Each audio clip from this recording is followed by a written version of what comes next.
Hello! எல்லாரும் எப்படி இருக்கீங்க? நம்ம வீடியோ போட்டு ரொம்ப நாளாச்சு. ரொம்ப நாள்னு சொல்ல முடியாது. கிட்டத்தட்ட 1 1/2 இயர்ஸ், 2 இயர்ஸ் கிட்ட ஆகப்போகுது. எந்த வீடியோவுமே போடல. அவ்வளோத்துக்கு ரொம்ப ரொம்ப பிஸி ஆயிட்டேன். இந்த வீடியோவுமே எடுத்து ஒரு 2, 3 மந்த்ஸ் இருக்கும். இது போடணுமா? போட வேண்டாமா? போடுறதுக்கு டைமும் இல்ல. சரி, இன்னைக்கு வேற ஃபோன் ஸ்டோரேஜ் வேற ரொம்ப அதிகமா இருந்துச்சு. அதனால இந்த வீடியோவ போட்டுருவோம். கஷ்டப்பட்டு எடுத்தோமே, ஒரு கையில ஃபோனையும் வச்சுட்டு எடுத்தோமே, அதனால எடிட் பண்ணி போடுவோம். பார்க்குறவங்க பார்க்கட்டும்னு இந்த வீடியோ அப்லோட் பண்ணியாச்சு இன்னைக்கு. எதையோ காமிச்சுட்டு எதையோ பேசிகிட்டு இருக்கான்னு நினைக்காதுங்க. இது நம்மளோட ரிலையன்ஸ் மால் நாகர்கோயில்லேருந்து தான் இந்த கொரியன் நூடுல்ஸ் வாங்கிட்டு வந்தேன்.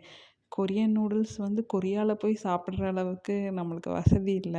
அதனால நம்ம ரிலையன்ஸ் மால்ல கிடச்சிது. இதோட ப்ரைஸ் வந்து 140 டூ 150 அந்த ரேஞ்சில தான் இருந்துச்சு இது. கூட 2 சாஸ் மாதிரி குடுத்துருந்தாங்க. 2 சாஸ்ல 1 சாஸ் அப்புறம் ஒரு சீசனிங் பவுடர் மாரி குடுத்துருந்தாங்க. பண்றதுக்கு ஸ்டார்ட் பண்ணிட்டேன். பண்ணும்போது கொஞ்சம் பயமா தான் இருந்துச்சு இது. இது எப்படி டேஸ்ட் இருக்கும்? ஸ்பைசியா இருக்குமா? எப்படி இருக்கும்? அந்த மாதிரிலாம் ஒரு திங்கிங்கோட தான் ஸ்டார்ட் பண்ணேன். அன்னைக்கு ஒரு கல்யாண வீடு கூட இருந்துச்சு. அங்க போய் நல்லா பிரியாணி சாப்பிட்டுட்டு தான் வந்தேன். இருந்தாலும் இந்த நூடுல்ஸ் பாக்கெட்ட பார்க்கும்போதெல்லாம், இத நம்ம ட்ரை பண்ணணும், பண்ணணும்னே தோணிட்டே இருந்துச்சு. சரி, எதுக்கு ஆசை மட்டும் பட்டுட்ருக்கோன்னு சொல்லிட்டு உடனே செய்ய ஆரம்பிச்சாச்சு. சுத்தமா பசிக்கவும் இல்ல, வயித்துல கொஞ்சம் கூட இடம் இல்ல. இருந்தாலும் இத நான் வந்து பண்றதுக்கு ஸ்டார்ட் பண்ணிட்டேன். சரி, ரொம்ப கேவலமா இருந்தா இத சாப்பிட முடியாதுன்னு இது கூட ஒரு 2 எக்கும் ஆட் பண்ணிட்டேன். சரி, எக்கையாவது சாப்பிட்றலாம்ல. அந்த மாரி ஒரு திங்கிங்ல. நான் வேற Korean noodles first time try பண்ணுறேனா, அதனால டேஸ்ட் எப்படி இருக்குன்னு அப்பப்போ லைட்டா நக்கி வேற பார்த்துக்கிட்டேன். அப்போ கொஞ்சம் ஸ்வீட்டு, காரமா கொஞ்சம் நல்லா தான் இருந்துச்சு. அப்போ நினச்சேன், சரி நல்லா தான் இருக்கும் போல அப்படின்னு. இது ஆக்சுவலி ட்ரையா பண்ணணுமா? இல்லன்னா சூப்பியா பண்ணணுமான்னு தெரியல. அப்போ வீடியோல பார்க்கும்போது இது எல்லாருமே இந்த மாரி லைட்டா சூப்பி கன்சிஸ்டன்சில தான் பண்ணியிருந்தாங்க. அப்புறம் நெறைய பேர் இது கூட மஷ்ரூம், சிக்கன் அந்த மாதிரிலாம் ஆட் பண்ணாங்க. என்கிட்ட அதெல்லாம் எதுவுமே இல்ல. அதனால வெறும் எக் மட்டும் போட்டு இந்த மாரி பண்ணிட்டேன். டேஸ்ட் பார்க்குறதுக்கு முன்னாடி சும்மா உங்களுக்கு சும்மா ஷோ பண்ணணும்னு தான் இந்த மாதிரிலாம் எடுத்து காமிச்சிட்டு இருந்தேன். ஆக்சுவலி டேஸ்ட் எப்படி இருந்துச்சுன்னா, நல்லா தான் இருந்துச்சு.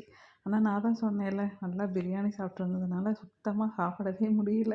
கொஞ்சம் தான் சாப்பிட முடிஞ்சது. ரூ. 150க்கு வாங்கி அத தின்ன முடியாம வீட்ல எல்லார்ட்டயும் கொண்டு குடுத்தா, எல்லாருமே எங்களுக்கு வயித்துல இடம் இல்ல. எல்லாரும் இப்ப தானே சாப்பிட்டு வந்தோம்னு சொல்ட்டாங்க. அப்புறம் என்ன பண்ணேன்னு தெரியாம அத கொண்டு ஃப்ரிட்ஜில வச்சு, அதுக்கு அடுத்த நாள் சாப்பிடலாம், அடுத்த நாள் சாப்பிடலாம்ன்னு அப்படியே வச்சு வச்சு லாஸ்ட்ல இத வந்து குப்பைக்கு தான் போட்டுருக்கே தவிர யாருமே இத சாப்பிடல. ஆனா நிஜமா சொல்லணும்னா, ஒருக்கா ட்ரை பண்ணலாம். நல்லா தான் இருந்துச்சு. நான் இவ்ளோ தண்ணி ஆட் பண்ண பிறகும் காரம் இருந்துச்சு. அதனால ட்ரையாலாம் பண்ணுனா ரொம்ப காரம் இருக்கும். இந்த மாதிரி பண்ணா லைட்டா ஒரு ஸ்வீட் டேஸ்ட்டோட ஒரு லைட்டா ஒரு டேங்கியான ஒரு ஃப்ளேவர். அப்புறம் கொஞ்சம் காரம். அப்புறம் நல்லா இருந்துச்சு.